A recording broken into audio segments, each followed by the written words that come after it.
우리 마음을 한번 다짐하겠습니다. 주여 말씀하옵소서. 말씀대로 또 살아가는 한 주가 되기를 축복합니다. 나눔지 다 가지고 계시죠? 오늘 설교 제목이 무엇입니까? 바울이 경험한 절망과 위로. 질문 1번 시작. 여러분이 청소년기에 세웠던 인생의 계획은 어떤 것이었습니까? 10초만 생각해 보시기 바랍니다. 내 이럴 때 이런 계획을 세웠었는데 아마 나름대로 멋있는 계획을 세우셨을 것입니다. 질문 2번 시작.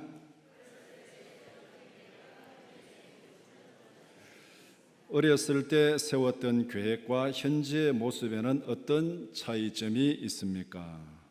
차이가 전혀 없는 분은 없겠죠. 비슷한 인생을 살아왔지만 그래도 좀 차이가 있다, 그런 분도 있을 것이고, 또 전혀 다른, 어릴 때는 생각지도 못했던, 계획하지도 못했던 그런 인생을 살아왔다, 그렇게 생각하는 분들도 있을 것입니다. 질문 3번 시작.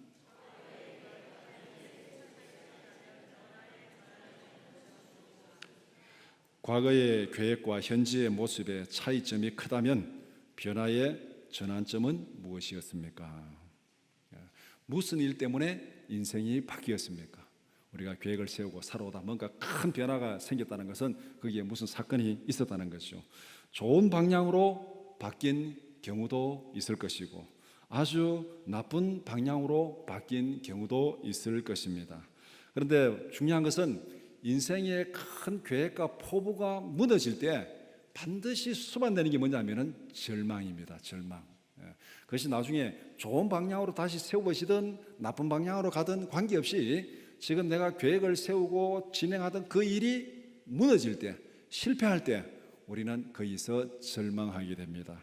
어떤 사람들은 그 충격이 너무 커서 거기서 헤어나오지 못하고 죽음을 선택하는 사람들도 있습니다.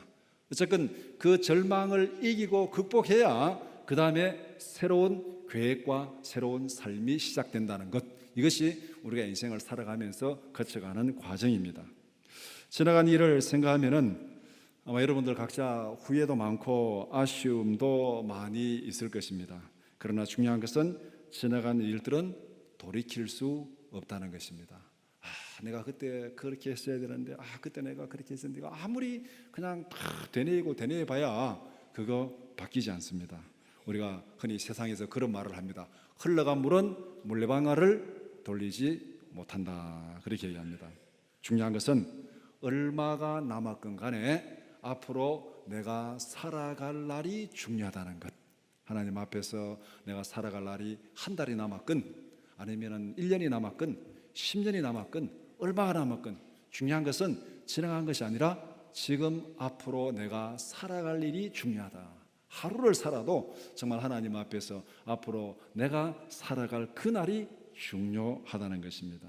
과거의 실패에 얽매이지 말고 남은 하루라도 남은 날에 충성하는 여러분들이 되기를 축복합니다. 우리 한번 그렇게 다짐해 보겠습니다. 앞으로 되든 안 되든 간에 오늘 이후로는 내가 남은 날에 후회 없이 한번 살아보자. 오늘 이 시간 이후로는 지나간 거 다 접어두고 남은 날에 후회 없이 하루하루 살아가자. 그렇게 한번 다짐하고 오늘 이 말씀을 한번 보겠습니다. 사도행전 9장 1절에서 19절은 바울이 경험한 급격한 변화를 말씀하고 있습니다. 복음을 박해하던 사울이 어떻게 복음 전파자 바울로 변화되었는지 그 사건을 기록한 것이 사도행전 9장입니다. 오늘 본문하고 다음 주 또 후반부에 또 다음 주 설교 본문인데, 이 사울이 어떻게 바울로 바뀌었는지 그것을 기록하는 말씀. 간단히 말하면은 인생의 급격한 변화는 인생이 통째로 무너지는 절망감을 경험한 이후에 새롭게 싹 트는 소망입니다. 쉽게 말하면은 집이 좀 이렇게 있는데 집이 그 왕창 다 무너지고 새로 짓는 거예요. 집이 왕창 무너졌을 때 그 절망감이 얼마나 크겠습니까?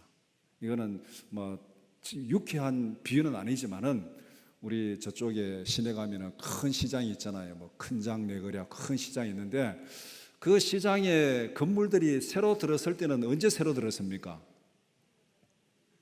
이 건물이 너무 낡았다, 우리 뜯고 새로 짓자, 그렇게 해가지고 새로 들었은 경우는 없죠. 예, 이 건물이 너무 낡았으니까 현대화하자 해가지고 뜯어내고 들어선 경우는 제가 알기로는 없습니다.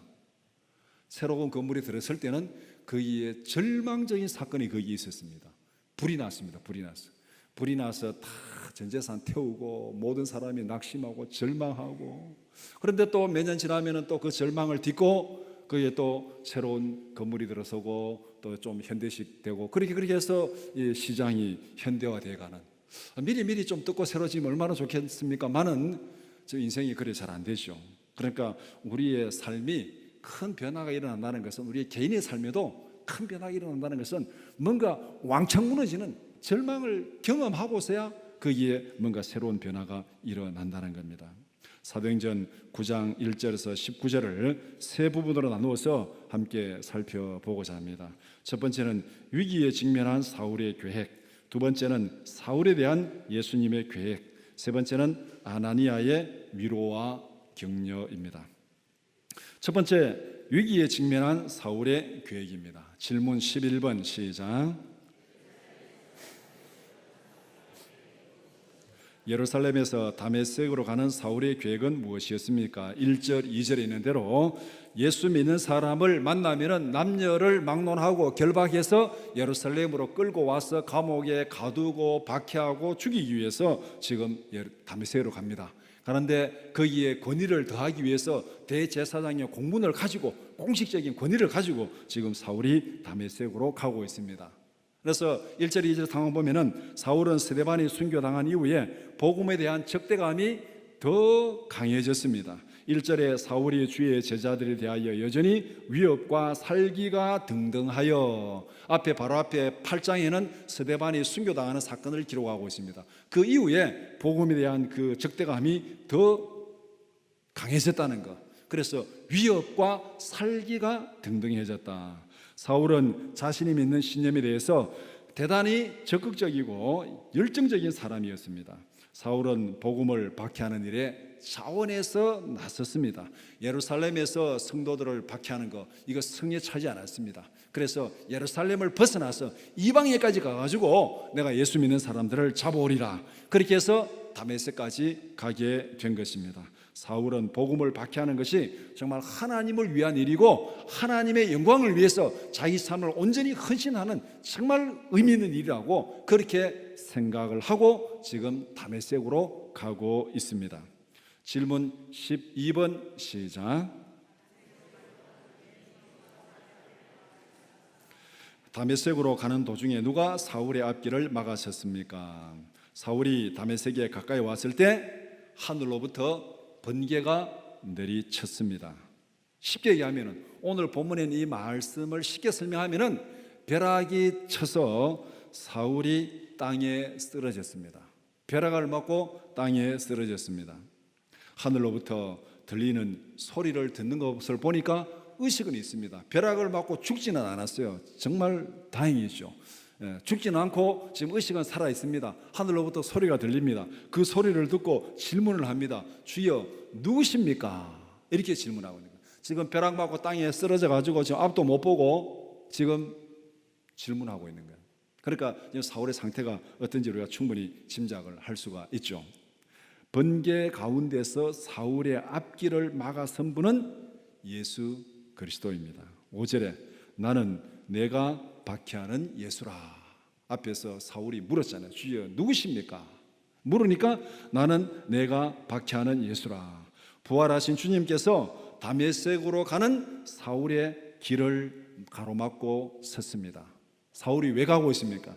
예수 믿는 자를 박해하기 위해서 가고 있는데 그 앞길을 예수님이 딱 가로막아 가지고 지금 사울의 길을 딱 중지시킨 그 상황입니다.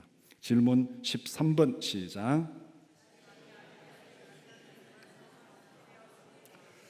자신이 박해하던 예수님을 만나는 순간 사울은 어떻게 되었습니까? 정말 사울에게는 좋은 기회 아닙니까? 제가 예수를 박해하기 위해서 가는데 제일 우두머리를 만났잖아요. 뭐 졸개들 100명을 처리한들 무슨 뭐 효과가 있겠습니까? 제일 우두머리 하나만 딱 잡으면 끝나잖아요. 사울에게는 정말 최고의 기회가 자기에게 주어졌습니다. 그런데 예수님을 만나는 순간 사울은 어떻게 되었습니까? 시력을 잃고 땅에 쓰러졌습니다. 예수님을 박해하겠다고 살기가 등등하게 나섰지만은 한 방에 나가 떨어졌습니다. 예수님은 사울을 땅에 쓰러뜨려 놓고 신문을 시작합니다.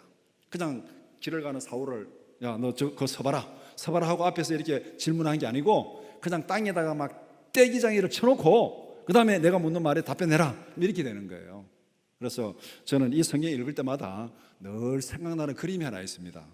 뭔 그림이냐면은 제가 어릴 때 시골에서 초등학교 다닐 때 5km를 걸어 다니니까 얼마나 심심할까. 지금쯤 되면은 정말 심심하죠. 개학하고 하면 이제 이 논에서 이 개구리들이 엄청나게 튀어나오잖아요. 할 일은 없고 걸어오는데 그래서 이제 배가 피면 배 사이 피면 피가 쭉 자라잖아요. 피를 꺾어가지고 딱 해서 끝에 이렇게 먹이 열어놓고 개구리 딱 하면 어떻게 합니까? 팍 물지요. 물면은 그대로 땅에다가 떼기장이를 딱 치면은 개구리가 네 다리 쫙 뻗어서 죽습니다.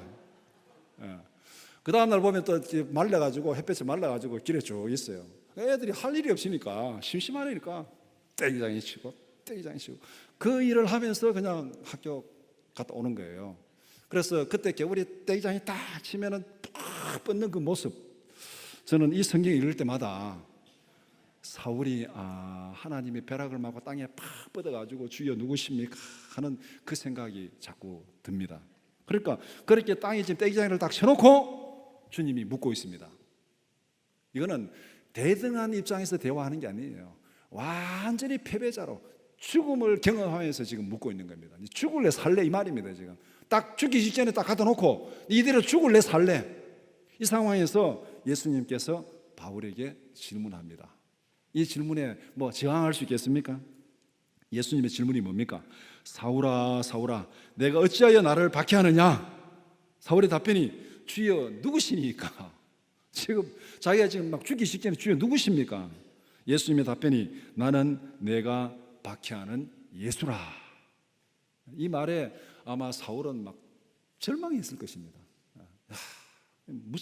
이거는 어떻게 설명으로 여러분 그냥 상상하시기 바랍니다. 기도하면서 하나님 이때 사울의 마음이 어떻겠습니까 하고 여러분 기도하시면 하나님께서 그 마음을 깨닫게 하실지, 하여간 말로 설명할 수 없는 절망감과 두려움과 공포와 지금 죽음을 경험하고 있잖아요. 그러면서 주님께서 뭐라고 말합니까? 너는 일어나 시내로 들어가라. 내가 행할 것을 내게 이를 자가 있느니라. 이 말은 결국은 뭐예요? 앞으로 너는 너 계획대로 못한다. 너가 지금 이런 단단한 계획을 가지고 여기 왔지만은 앞으로 너가 할 일을 가르쳐 줄 사람이 있을 거다. 시내로 들어가라. 그 사람이 시키는 대로 너는 할 수밖에 없다. 지금 이렇게 되는 거예요. 사울은 죽음의 공포를 경험한 완전한 패배자가 된 것입니다. 사울은 일어나서나 아무것도 볼 수 없었다고 그렇게 말합니다. 다른 사람의 손에 이끌려서 다메섹으로 들어갑니다. 들어가서 어떻게 되었습니까? 사흘 동안 보지도 못하고 먹지도 못하고 마시지도 못하고 예수님과 살기등등한 사울의 대결은 이렇게 끝나버렸습니다. 예수님을 만나는 순간 사울은 완전히 박살났습니다. 예수님을 박해하기는커녕 벼락을 맞고 죽음의 공포를 경험하고 주랑복할 수밖에 없는 그런 상황이 되었어요. 부활하신 예수님은 건축자의 버린 돌이 모퉁이 돌이 되었습니다. 사울은 모퉁이 돌에 부딪혀서 깨어진 패배자가 되었습니다. 성경은 예수님의 모습을 이렇게 설명합니다.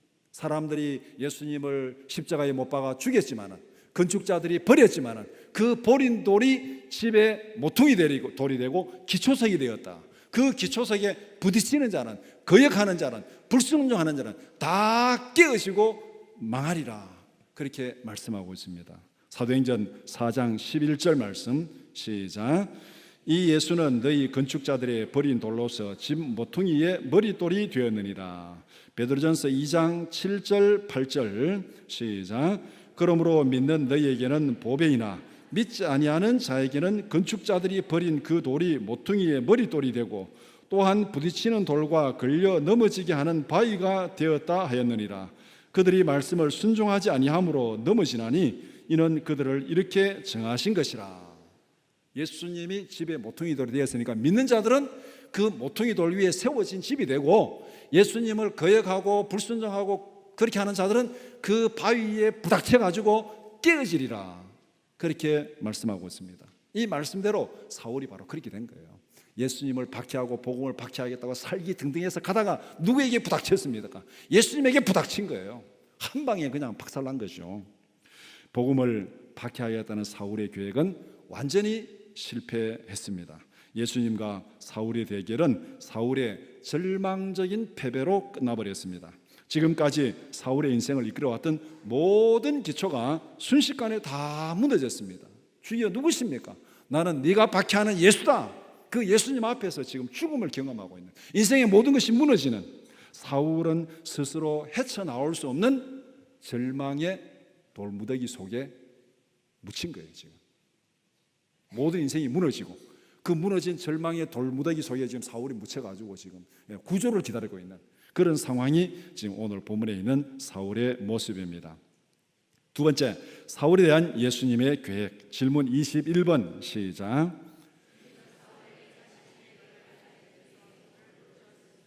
주님은 사울에게 자신의 계획을 알려주기 위해서 누구를 부르셨습니까? 다메섹에서 예수를 믿는 제자 아나니아를 불렀습니다. 주님은 아나니아에게 심부름을 시킵니다.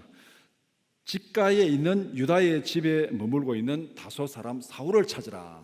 지금 사울이 어디에 있는지 주소를 가르치십니다. 직가는 거리 이름입니다. 거리, 직가에 가서 그 다음에 유다의 집에 머물고 있는 다소 사람 사울을 찾으라. 그가 지금 기도하고 있다. 와가지고 3일 동안 보지도 못하고 먹지도 못하고 마시지도 못하니까 지금 식음을 전폐하고 지금 기도하고 있는 거죠.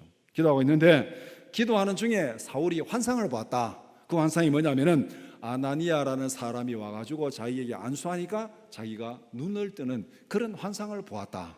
그러니까 너가 가서 그 일을 해라. 그 일을 해라는 것이죠. 그리고 주님께서 아나니아에게 시킨 심부름은 이것입니다. 직가로 가서 사울에게 안수해서 다시 보게 하라. 그리고 그에게 앞으로 할 일을 가르쳐 주어라. 이것이 바로 돌무더기 속에, 절망의 돌무더기 속에 묻혀있는 사울을 구출해내는 겁니다.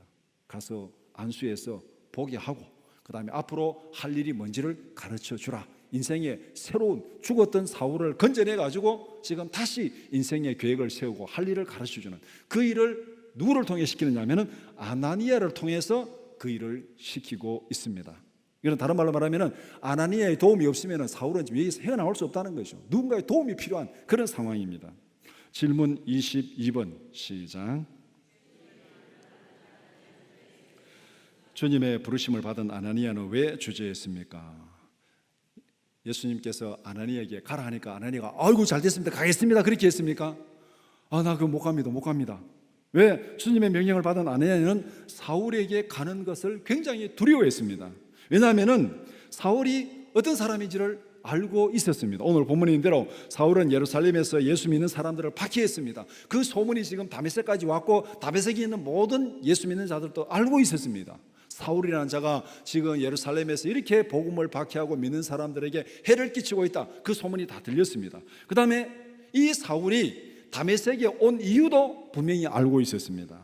예수 믿는 자들을 결박해서 예루살렘으로 끌고 가기 위해서 대제사장의 권한을 받아가지고 지금 다메섹에 왔습니다.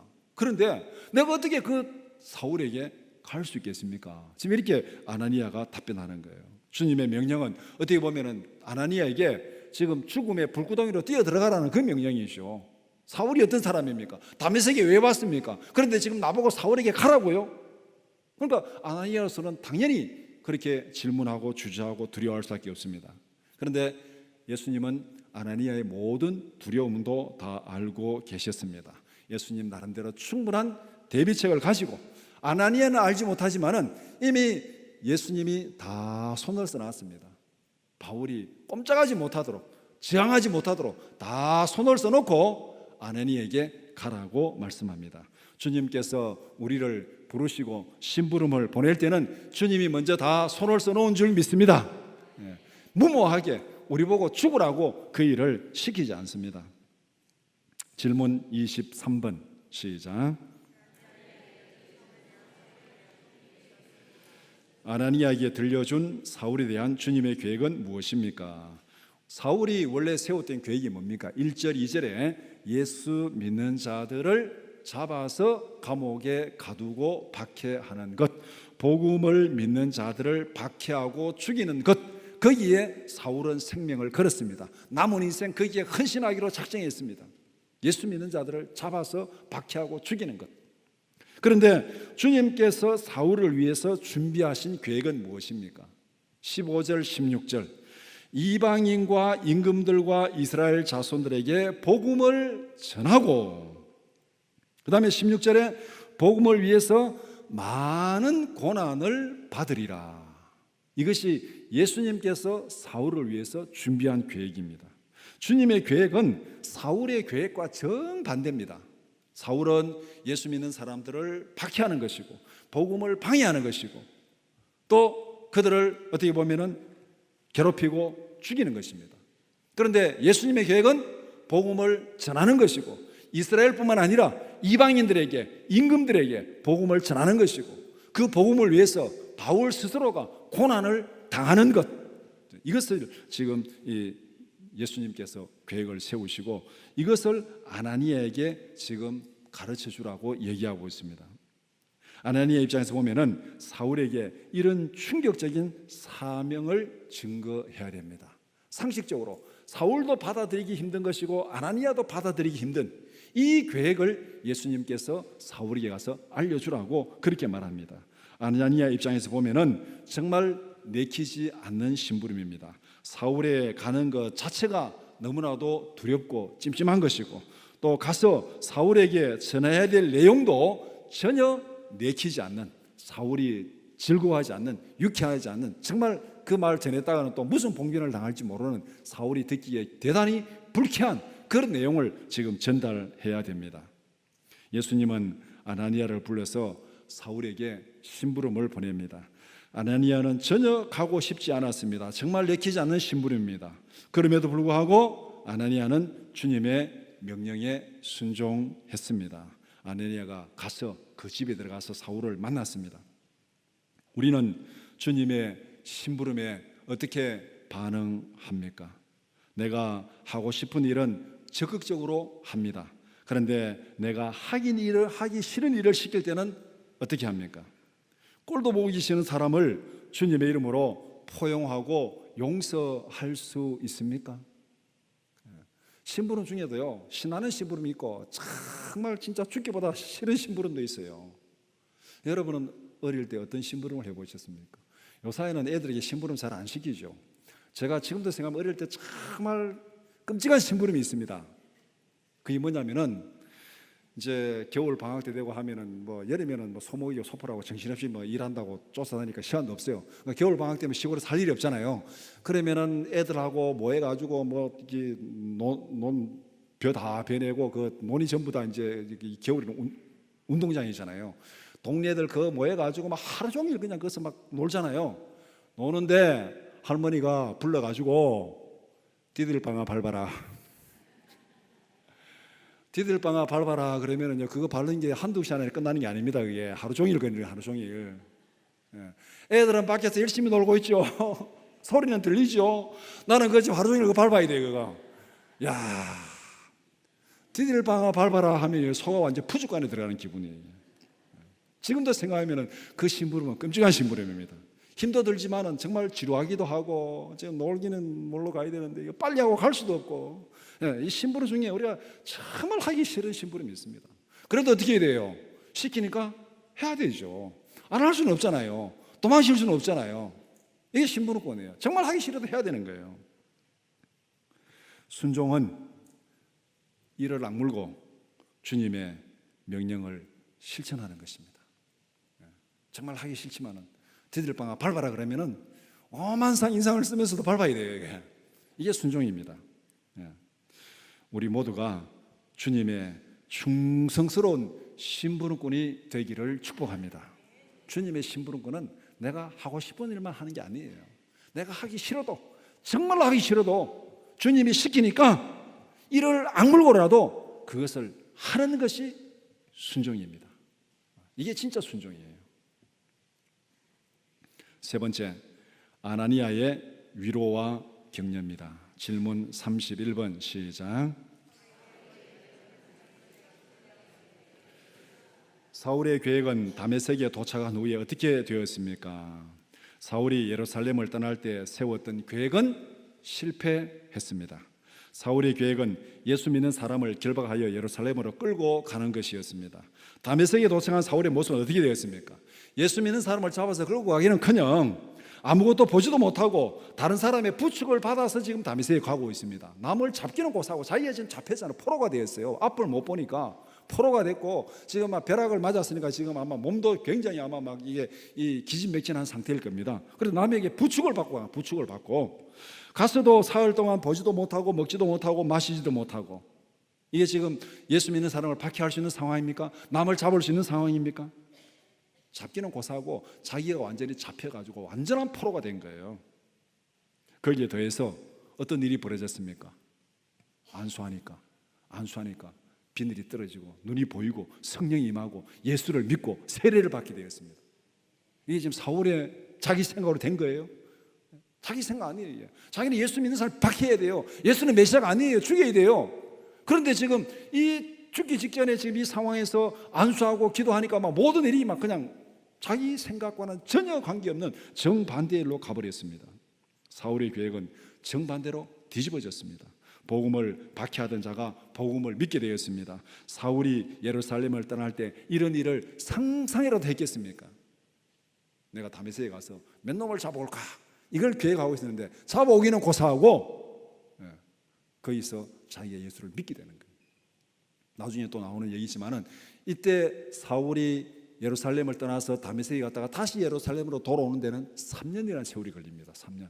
그냥 돌아오는 게 아니에요. 3년 뒤에 돌아옵니다. 그만큼 이 사건은 사울에게는 충격적이고 정말 대전환점을 이루는 사건입니다. 질문 32번 시작.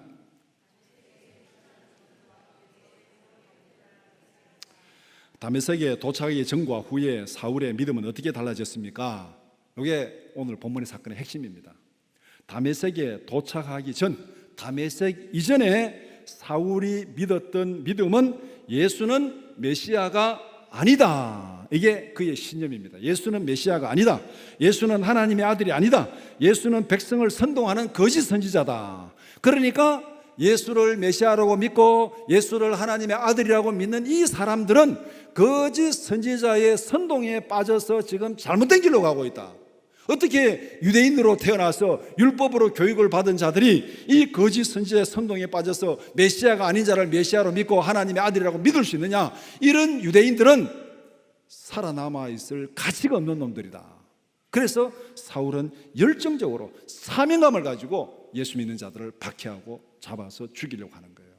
이유가 바로 여기 있습니다. 예수는 메시아가 아닙니다. 거짓 선지자입니다. 그런데 그 거짓 선지자 선동을 받아가지고 메시아라고 하나님의 아들이라고 믿는 얼빠진 유대인들이 있다는 거예요. 그러니까 그들은 살아있을 가치가 없다. 그들은 죽여야 된다. 그러니까 하나님 앞에서 얼마나 분명한 신념을 가지고 이 일을 하고 있습니까? 정말 진리를 위해서 사명감을 가지고 지금까지 이 일을 하고 있고 이 일을 위해서 지금 다메섹으로 가고 있습니다. 이게 다메섹으로 가기 전까지 사울의 인생입니다. 다메섹에 도착한 이후에 사울의 신념, 믿음은 어떻게 달라졌습니까? 예수는 메시아이다. 예수님은 하나님의 아들이다. 그래서 예수를 구주로 믿고 세례를 받았습니다. 이제는 어떻게 되겠습니까? 예수님이 메시아고 예수님이 하나님의 아들이니까 이제는 생명을 걸고 예수님을 증거해야 됩니다. 자, 생명을 걸고 예수 믿는 사람을 죽이려고 하던 자가 이제는 생명을 걸고 예수님을 증거하는 그런 자리로 바뀌었습니다. 믿음이 바뀐 거예요. 어째서 사울에게 이런 일이 일어났습니까?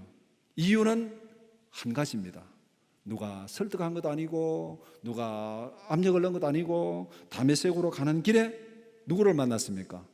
부활하신 주님을 만났습니다. 다른 거는 다 없어요. 부활하신 주님을 만났어요. 예수님을 만나는 순간 사울의 인생은 180도 달라졌습니다. 오늘 우리에게도 이런 변화가 있기를 축복합니다. 예수님을 만나고 예수님 앞에 은혜를 경험하고 우리의 옛사람을 벗어버리고 완전히 새 사람으로 달라져야 돼요. 우리의 생각하는 것이나 우리가 살아가는 모습이나 우리의 삶의 방향이나 목적이 완전히 달라져야 됩니다. 사울은 180도 뒤집어졌습니다. 질문 33번 시작.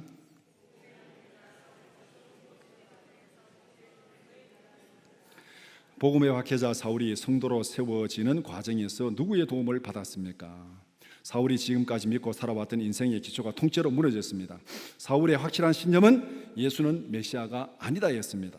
예수는 백성을 미혹하는 거짓 선지자다. 이 신념의 기초에서 예수 믿는 자들을 박해했습니다. 그런데 이제 신념이 바뀌었습니다. 예수는 메시아다. 예수는 하나님의 아들이다. 사울은 새로운 기초 위에 인생의 모든 것을 다시 세워야 됩니다. 가치관의 혼돈과 절망을 경험할 수밖에 없습니다. 인생의 새로운 길을 가기 위해서는 누군가의 도움이 절대적으로 필요한 상황입니다. 어떤 사람이 사업을 하다가 왕창 부도가 나가지고 왕창 빚을 지고 망해버렸습니다. 그 사람이 다시 재기하기 위해서는 어떻게 되겠습니까? 국가의 도움을 받든지 가족의 도움을 받든지 친구의 도움을 받든지 누군가 도움을 받아야 다시 재기할 수 있잖아요. 빚을 갖고 다시 사업을 시작해야 되니까 사울이 바로 그런 거예요. 사울은 예수는 메시아가 아니다. 예수는 메시아가 아니다. 여기에 우리가 말한 블럭을 쌓았습니다. 블럭을 다 쌓아놨어요. 여기 이제 사울의 인생입니다. 예수는 메시아가 아니다 하고 이제 블럭을 쌓아놓은 게 사울의 인생인데 이게 어떻게 바뀌었습니까? 확 바뀔 때 우리 손을 뒤집다 그러잖아요. 예수는 메시아가 아니다가 예수는 메시아다 하고 뒤집어 버렸습니다. 그러면 여기에 쌓았던 게 어떻게 되는 거예요? 뒤집었으니까 다 무너지는 거죠. 다 무너지고 여기에 다시 쌓아야 되는 거예요. 이게 지금 사울이 경험하는 혼돈과 절망입니다. 여기에서는 누군가의 도움이 없이는 도저히 헤어나올 수가 없습니다. 이런 상황에서 주님은 아나니아를 불러서 사울을 돕게 하십니다. 사울은 아나니아의 도움으로 기력을 회복했습니다. 아나니아의 도움으로 예수를 믿고 세례를 받았습니다. 아나니아를 통해서 주님이 주신 새로운 인생의 첫 발을 내어딛게 되었습니다. 성도는 공동체 안에서 성장하고 세워집니다. 사울은 주님을 만나는 순간 지금까지 살아온 인생이 완전히 무너졌습니다. 절망적인 상태에서 다시 일어서기 위해서는 누군가의 도움이 절실히 필요합니다. 아나니아가 절망에 빠진 사울을 위로하고 격려하고 다시 세워주었습니다. 이것이 주님이 아나니아에게 맡긴 사명이고 심부름입니다. 영혼이 거듭나는 것은 성령이 하시는 일입니다. 사울이 거듭나는 것은 성령이 하시는 거예요. 아나니아가 바꾼 거 아니에요. 성령이 하셨어요. 누구도 바꿀 수 없습니다. 잘못 걸렸다는 다 거기서 죽음을 당할 수밖에 없는 그런 살기등등한 사울이었지만은 그 사울을 거듭나게 만든 것은 성령이 하셨어요. 그런데 그 거듭난 사울을 성도로 일꾼으로 하나님의 사람으로 세워가는 것은 누가 할 일입니까? 그거는 교회가 할 일이고 믿는 자들이 할 일이에요. 하나님께서 아나니아를 붙여주시고 또 나중에 보면 또 바나바를 붙여주시고 여러 사람들을 붙여줘가지고 사울이 하나님의 사람으로 세워지게 합니다. 우리는 아나니아와 같은 사명을 잘 감당해야 됩니다. 성도를 믿지 않는 자를 거듭나게 하는 것은 성령의 사역이고 그 거듭난 자를 하나님은 누구에게 맡깁니까? 오늘날 교회에 맡깁니다. 교회의 사명은 성도의 사명은 거듭난 영혼을 하나님의 사람으로 그리스도의 일꾼으로 그리스도 몸된 교회의 건강한 지체로 세워가는 것, 이것이 교회의 사명이고 성도의 사명입니다. 성도를 세우고 그리스도의 몸된 교회를 세우는 일에 온 마음을 다해서 충성하는 우리 모두가 되기를 축복합니다. 말씀을 정리해 봅시다. 하나님의 부르심에는 특별한 계획이 있습니다. 주님께서 복음의 핍박자 사울을 부르실 때는 분명한 계획을 가지고 불렀습니다. 마찬가지로 우리가 예수를 알지 못하는 우리를 불러서 예수 믿게 할 때는 하나님께서 분명한 계획을 가지고 불렀습니다. 믿으시면 아멘 하시기 바랍니다. 우리를 부르실 때 분명한 계획을 가지고 불렀습니다. 하나님의 부르심을 받은 성도는 공동체 안에서 성장합니다. 하나님의 사람으로 세워지기 위해서는 여러 사람들의 도움이 필요합니다. 아나니아와 같은 사람의 도움이 없었다면 위대한 전도자 바울도 있을 수 없습니다. 세상에는 스스로 혼자 존재하는 독불장군은 없습니다. 교회에서도, 가정에서도, 직장에서도, 사회에서도 독불장군은 없습니다. 다 누군가의 도움을 받으면서 또 누군가의 도움을 주면서 그렇게 세워지고 성장합니다. 공동체를 통해서 역사하시는 성령의 인도하심에 순종하기를 원합니다. 성령께서 공동체 안에서 각자에게 여러 가지 역할을 맡겨주셨습니다. 여러 사람이 모여있으면 거기에서 각자 해야 될 일이 다 있는 거죠. 각자 여러 가지 일을 맡겨주셨습니다. 어떤 사람들은 이제 처음 예수 믿고 와서 가르침을 받고 위로받는 그런 역할을 맡은 사람도 있습니다. 어떤 사람은 위로하고 격려하는 그런 역할을 맡은 사람도 있습니다. 또 시간이 지나면 또 일이 바뀌겠죠. 여러 공동체 안에서 여러 사람들에게 다양한 그런 역할이 주어집니다. 여러분은 어떤 역할을 감당하시겠습니까? 평생 위로만 받다가 가시겠습니까? 아니면은 위로하고 격려하는 삶을 살다가 가시겠습니까? 어떻게 하시겠습니까? 나는 평생 위로만 받고 교회 가서 대접만 받고 이렇게 살다가 가겠다. 그런 사람들이 요사이 굉장히 많아요. 대형 교회일수록 그런 사람이 많아요. 뒤에 가서 그냥 편안하게 예배만 드리고 대접만 받고 인사만 받고 그렇게 뭐 좀 힘든 일은 아이고 나는 그런 거 안 합니다. 나는 그런 거 안 합니다. 아이고 예수 믿으려면 막 조금만 들어가면 막 골치 아픕니다. 교회에 막 골치 아프 조금만 들어가 골치 아프니까 적당하게 떨어져 가지고 그렇게 믿는 게 좋습니다. 아이고 평생 대접만 받고 평생 위로만 받다가 가겠다는 사람들입니다. 생각보다가 굉장히 많아요. 어차피 주님의 은혜로 구원받았는데 뭔가를 좀 하고 가야 안 되겠습니까? 예수님께서 아나니아에게 심부름을 시킬 때 아나니아가 아이고 그거 좋습니다. 내가 하겠습니까? 그런 심부름이었습니까? 아이고 내가 그거 가기 힘듭니다. 바울이 누군데 사울이 누군데 가면 안 됩니다. 아이고 안 됩니다. 그렇게 막 힘들게 막 가기 싫어서 갔는데 주님이 시킨 심부름에 순종했더니 어떻게 됐습니까? 야 대단한 일을 했잖아요. 이 위대한 전도자 바울을 세워주는 대단한 일을 한 거예요. 정말 하기 싫었는데 그래도 억지로라도 순종하니까 하나님 앞에 엄청난 영광을 누리는 일을 한 거예요. 오늘 우리도 마찬가지입니다. 교회를 위해서 일하는 게 신나고 기쁘고 즐거운 일이 뭐가 있습니까? 신나고 기쁘고 즐거워서 그 일을 했습니까? 하다 보면 그 일을 하는 거죠. 그렇지만은 주님 앞에 순종하고 그 일을 하면은 하나님께서 엄청난 위로와 평강과 기쁨과 은혜를 주실 줄 믿습니다. 어차피 이런 은혜로 구원받았는데 생명을 살리고 성도를 세우는 일에 하나님의 지혜롭고 진실한 청지기로 살아가는 우리 모든 성도들이 되기를 주님의 이름으로 축원합니다. 기도드리겠습니다.